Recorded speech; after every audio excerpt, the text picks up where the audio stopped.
Presidential debate. Dr. Marc Hill is representing Barack Obama, and I, your humble correspondent, am sitting in for John McCain. We are showing the candidates how it should be done, ladies and gentlemen. Okay? Now, Dr. Hill, Barack Obama. Senator Obama to you, sir. Thank you.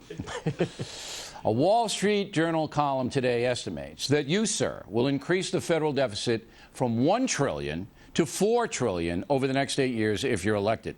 God help us.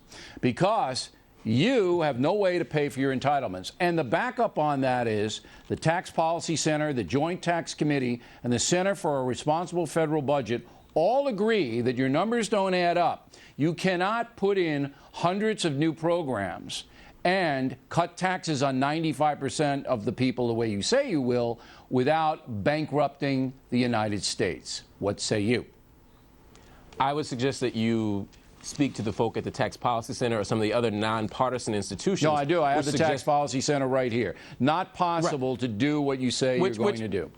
But the Tax Policy Center also says that my plan is much more fiscally responsible than yours, and that your plan would lead to $5.7 trillion in national debt. Wow. So if you're appealing to those institutions, they would suggest that I am right and you are not, Senator McCain. But more broadly, I have a spend as you go type of plan where we don't pay anything that we don't introduce any new programs unless we can pay for it by cutting something else. I will look at the budget line by line and address it in such a way that we don't bankrupt the nation. That is not the same for your plan. How do you address the $5.7 trillion that you're going to develop? Well, because I don't believe that number. I've never seen it, and the people at the Tax Policy Center must be pinheads, because that's certainly not what I'm going to do. But I would like to know, sir, which is your first They're pinheads program. for you and not for me?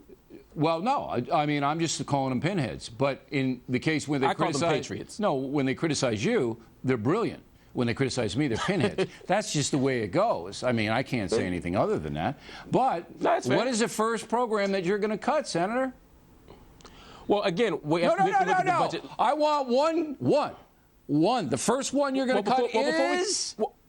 Well, before we talk about programs, no. You just said let me answer the question. You're going to pay as you go. You're going to cut programs. Give me one you're going to cut. We're going to cut programs. We're also going to reduce pork barrel spending. We're also going to do a lot of things. Okay, now you just streamline the budget.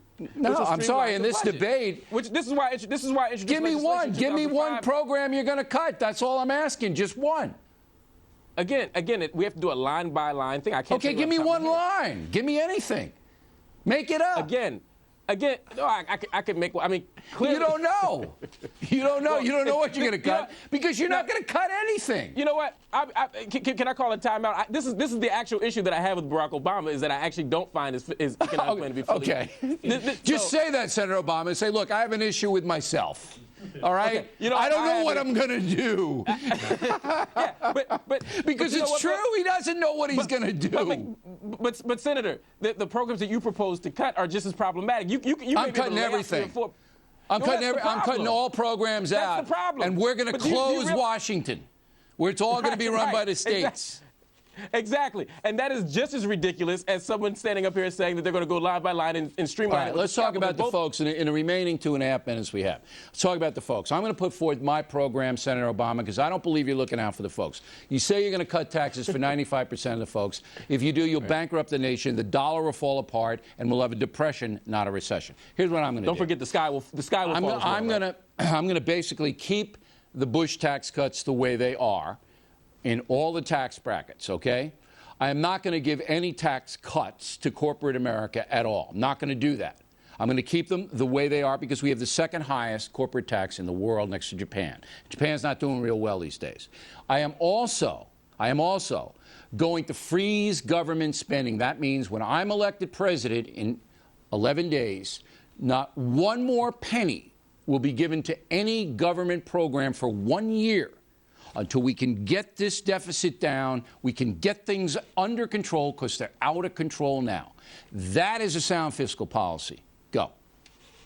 The problem with your so-called sound fiscal policy is that it ignores the plight and the lives of America's most vulnerable people. Right now, the corporate sector is not carrying a full burden. It's not carrying its load. The wealthiest sector of American population is not carrying its load, and so it is absolutely necessary to spend in certain areas despite the fiscal crisis. There are certain aspects of America's future that we must continue to invest in despite the economic crisis, and to freeze everything, to come in with a hatchet, is to be wildly irresponsible, and this is one of the reasons why economists in general All right, so do you're not support saying that 1% of the American population paying 60% of the federal income tax, as it is right now, is not carrying the load?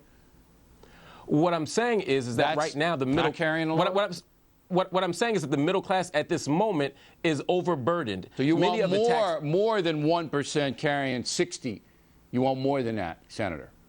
I want the 60 to go up, to be quite frank, not want the 60 one. to go up. All right. People making under $250,000 will not have a tax increase. That's sound fiscal policy if we're trying to support No, they're going to have the it. middle class. They're going to go up even higher. Hey, Doc, that was really a lot of fun. Okay, I appreciate. And we showed those guys how it really absolutely. should go. You know, none of this polite stuff. Maybe we should run in 2012 together. Oh God, can you imagine that ticket? The bloviation you make a good party. vice president. No, the bloviation party, the third party. O'Reilly and Hill, go. you'd have to take second. The bloviation party. We could do it. Hey, Doc, have a good weekend. Directly ahead as we continue, how bad